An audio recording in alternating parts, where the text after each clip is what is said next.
সকাল বন্ধুরা, আশা করি সবাই তোমরা খুব ভালো আছো। আমিও ভালো আছি। আজকে রোববার, এখন বেজে গেছে 9:10। আর আমি দেখো হাঁড়ি উপুর করে ফেলেছি, মানে ভাত হয়ে গেছে, আর ওখানে প্রেসার কুকারে বসিয়েছি ডাল। নীলাদ্রি বাবু গেছে বাজারে, আর এই এখনই চলে আসবে প্রায়। এখন একটু আমি চা খেয়ে নিই, আর স্নান পুজো হয়েছে মানে আরেকবার পরে স্নান করতে হবে, এত গরম। চলো চলো চাটা আগে বসিয়ে দিই, তারপর খেতে খেতে তোমাদের সাথে গল্প করি আবার।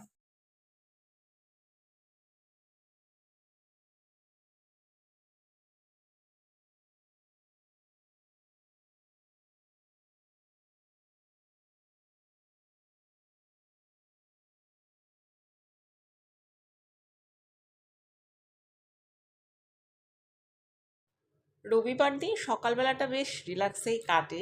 কারণ কি বলতো, ছুটি, সবারই ছুটি, সেই জন্য রিল্যাক্সেই কাটে। কিন্তু পরের দিকে এত প্রেশার পড়ে যায়, খুব কষ্ট হয় তখন। তো এই তো চাটা খেয়ে এটাকে ধুয়ে রেখে দিলাম। আর এই দেখো, যে মোচাটা বেরিয়েছিল দেখো, সব এরম কলা হয়ে গেছে। ভেতরে মোচা আর করতে পারবো না। এবার এগুলোকে দিয়ে কিছু করা যায় কি না সেটাই দেখছি। আজকে বানাবো চিড়ের পোলাও।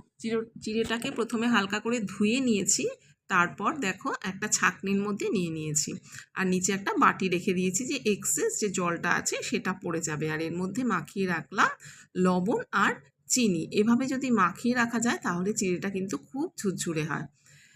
চিড়ের পোলাও করতে কারি পাতা তো মাস্ট। তা চলে গেলাম ছাদে। ছাদের থেকে গিয়ে দুটো এরকম ডাঁটি নিয়ে এলাম। কারি পাতার গাছটা লাগানো এর জন্যই, জানো তো, সময় অসময় কারি পাতাটা একটু পাওয়া যায়। প্রথমে কড়াই বসিয়ে তেল দিয়ে দিলাম কারি পাতা, তারপরে দিয়ে দিলাম সর্ষে। অল্প একটু ভাজা হলে এর মধ্যে দিয়ে দিলাম পেঁয়াজ কুচি আর বাদাম। এখানে আমি চিনে বাদাম, যেটা ভাজা বাদাম সেটাই দিয়েছি। তোমরা এমনি যেটা কাঁচা বাদাম সেটাই দেবে। আমার কাঁচা বাদাম ছিল না দেখে ভাজা বাদামটাকে আবার হালকা করে ভেজে নিলাম। তারপরে ওই যে চিড়েটা জল ঝরিয়ে রাখতে দিয়েছিলাম, সেটার মধ্যে নুন আর চিনি তো মাখিয়ে রেখেছিলাম, সেটা দিয়ে দিলাম। হলুদ দিয়ে দিলাম, লবণ তো দিয়েইছি। আর সমস্ত নাড়াচাড়া করে দিয়ে দিলাম একটু কিশমিশ। কাজুও দিতে পারা যায়, যত দেবে তত বেশি ভালো হবে। তো কিশমিশ দিয়ে আমি নাড়াচাড়া করে লাস্টে নামানোর আগে দিয়ে দিলাম একটু লেবুর রস। লেবুর রসটা দিলে না এত টেস্ট হয় খেতে। তোমরা কে কে এইভাবে চিড়ের পোলাও করেছো? যারা এইভাবে করো কমেন্ট করবে কিন্তু। তো মোটামুটি চিড়ের পোলাও রেডি। রবিবারে জেনারেলি এরম হয় না, তো আজকে করলাম। এই তো এবার সার্ভ করে দিচ্ছি। মেয়েও ঘুম থেকে উঠে গেছে, আর আমি আমার আর মেয়ের জন্য নিয়ে নিলাম। নীলাদ্রি তো ভাত দিয়েই দিয়েছি ওকে। তো চলো এবার পোলাওটা খেয়ে নিই। দেখতে কিন্তু বেশ হয়েছে।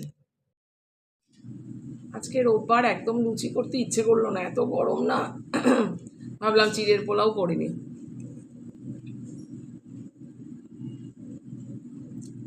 ভালোই হয়েছে। অনেক দিন চিড়ের পোলাও খাই না। জেনারেলি চিড়ের পোলাওটা আমি বিকেলবেলাই করি, সকালটায় দুপুর মানে সকালের টিফিনে করি না। তো আজকে ভাবলাম যে ইচ্ছে হলো আর কি। ভালো হয়েছে, একদম ঝুরঝুরে হয়েছে। এখন অনেক কাজ রয়েছে। চিকেনটা ধুয়ে শুধু ফ্রিজে রেখেছি, আর নীলাদ্রির জন্য চিকেন পকোড়া হবে, সেটা মেখে রেখেছি। আমাদেরটা এমনি ধুয়ে রেখেছি, ওটাকে ম্যারিনেট করিনি। ওটাকে ম্যারিনেট করবো, খেয়ে নিই। তারপর আজকে যেহেতু রবিবার, বাজার হয়েছে, অনেক কাজকর্ম রয়েছে। ধোয়াধুয়িটা তো নীলাদ্রিই করবে। তারপর কী কী রান্না করবো এখনও ভাবিনি। তো দেখি কী কী এনেছে। ওই যে আমার জ্যাকেটটা কালকে এসেছিলো না, সেটা তো আমার ছোট হয়েছে। তো সেটা রিটার্ন এইমাত্র এলো, রিটার্ন দিয়ে এলো আর কি। অ্যামাজন ছেলে এসছে আর কি, সেটা রিটার্ন দিয়ে এলো। আবার অর্ডার দিয়েছি, 2 তারিখে আসবে বলেছে, দেখা যাক।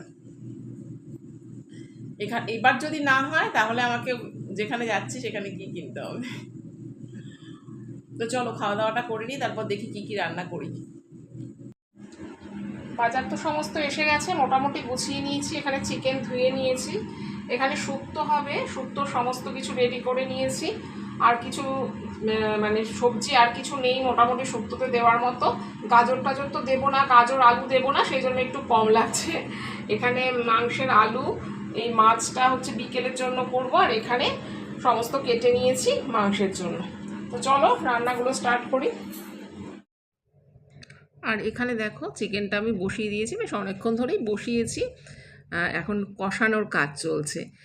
আজকে হঠাৎ করে ছোটোবেলার কথা মনে পড়ে গেল, জানো তো, রোববার দিন যখন চিকেন আনা হতো, তার মানে মা যখন কষাতো আর কি, তখন আমাদের দুই ভাই বোনের একদম এক পিস করে পাওনা ছিলই।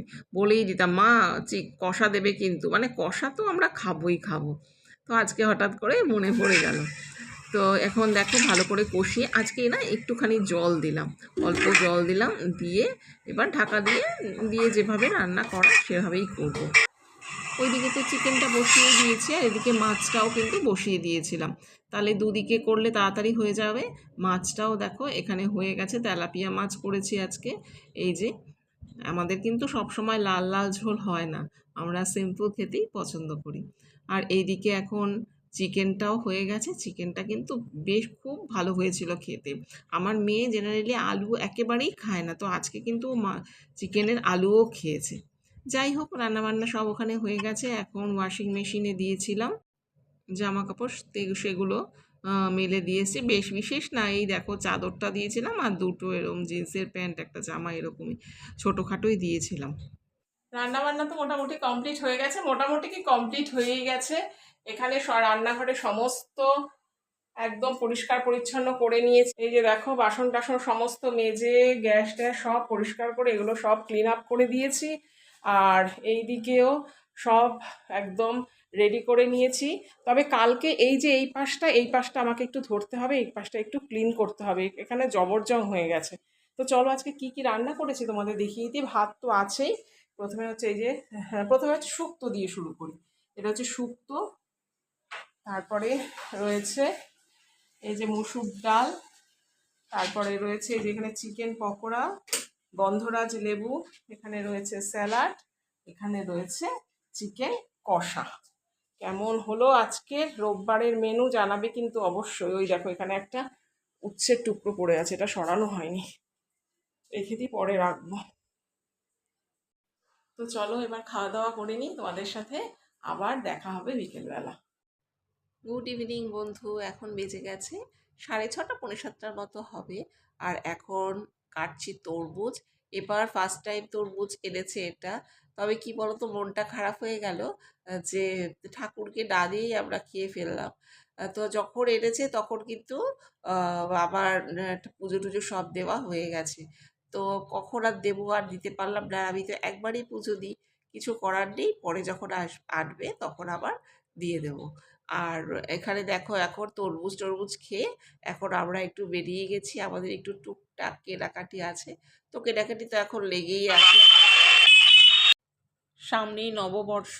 আগে আমাদের এখানে বৃহস্পতিবার করে দোকানগুলো সব বন্ধ থাকতো, এখন নববর্ষ চলে এসছে, তো তো এখন বৃহস্পতিবার করে সব দোকানও খোলা থাকে। আর রাস্তায় এখন কি লোক, জানো তো। আর এখানে এই দোকানটা এখানে নতুন বসেছে, আর আমার মেয়ে একটা কানের দুল এখান থেকে কিনে নিল।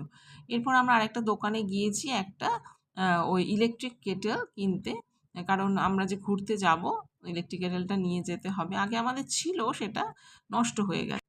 তো অনলাইনে অর্ডার দিতে পারতাম, দেখলাম অনলাইনের দাম আর এখানকার দাম একই, তাই এখান থেকেই নিয়ে নিলাম। এখন বেজে গেছে 9:30, আর আমরা বাড়িতে এসেছি, মানে একটু বেরিয়েছিলাম, তো বাড়িতে এসেছি 9:45 নাগাদ হবে। তো এসে ভাত বসিয়ে দিয়েছি, ভাত হয়ে গেছে। আর এখন করছি এই যে দেখো দই বড়া। আজকে না সকালে 2 লিটারটা ভিজিয়ে রেখেছিলাম, ভাবলাম যে হয়ে যাবে বোধহয়, করতে পারবো। সন্ধেবেলা বেরোনোর একটু প্ল্যান ছিল না আগে, পরে এটা হলো। যাই হোক, এখন ভাবলাম যে ভিজিয়ে যখন রেখেছি করতে তো হবেই। যাই হোক, এর জন্য এখন সব করে এটা প্রিপারেশন সব করে নিয়ে এখন এটাকে মানে বড়াগুলোকে ভাজতে বসবো। তবে আজকে দইয়ে ভেজাবো না, করে ঠান্ডা করে ফ্রিজে রেখে দেবো, কালকে বাদ বাকি প্রিপারেশনটা করবো। তো আমি একটু ইউটিউব দেখে নিলাম যে এভাবেও হয়। তো একদম যে শেফ অতনু রান্নাঘরের থেকে দেখে নিলাম যে হ্যাঁ, ঠান্ডা করে ফ্রিজে রেখে দিয়ে 1 মাস পরেও করা যায়, মানে প্রিজার্ভ করে রাখা হয়। তো আমি তো অতদিন রাখবো না, আমি কালকেই করে ফেলবো। তো চলো, এটা সমস্ত হয়ে গেছে। তো আমি এখন ভেজে ফেলি। আগে আমি আমার চ্যানেলে দই বড়া রয়েছে, আমি কিভাবে করেছি, তো কালকে আরেকবার বলে দেবো, আজকে আর বলছি না, কারণ অনেক সময় মানে অনেক বেজে গেছে এখন। চলো। এই কড়াইটাতেই ভাজাভাজি করছি, তাই এই কড়াইটাই নিয়ে নিলাম, বুঝলে।